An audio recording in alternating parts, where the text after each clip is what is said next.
Chaque jour, Charles et Carole vous présentent la leçon de l'école du sabbat.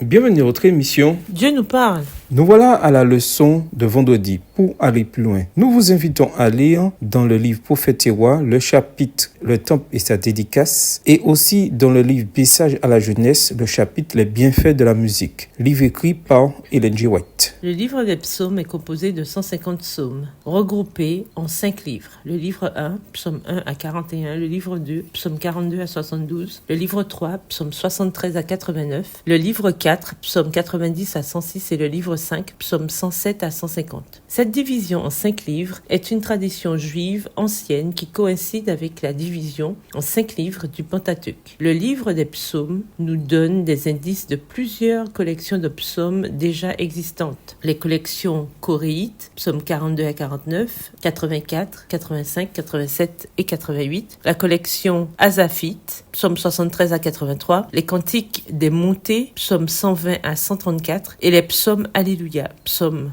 111 à 118 et 146 à 150. Psaume 72, verset 20 témoigne d'une plus petite collection des psaumes de David. Tandis que la plupart des psaumes sont associés au temps du roi David et des débuts de la monarchie, 10e siècle avant notre ère, la collection de psaumes a continué à s'étoffer dans les siècles qui ont suivi. Pendant la monarchie divisée, l'exil et la période post-exilique, on peut imaginer que les scribes hébreux sous la direction d'Esdras ont associé les plus petites collections de psaumes existantes en un seul livre pendant qu'ils travaillaient à l'établissement des services du nouveau temple. Le fait que des scribes aient assemblé le livre des psaumes n'enlève rien à leur inspiration divine. Les scribes, comme les psalmistes, étaient de dévoués serviteurs de Dieu et leur travail était conduit par Dieu. Esdras 7, le verset 6 et 10. La nature divino-humaine des psaumes est comparable à l'union du divin et de l'humain en la personne du Seigneur Jésus incarné. Mais la Bible, où la vérité venue de Dieu est exprimée en langage humain, nous offre une union étroite du divin et de l'humain. Cette même union s'est retrouvée dans la nature du Christ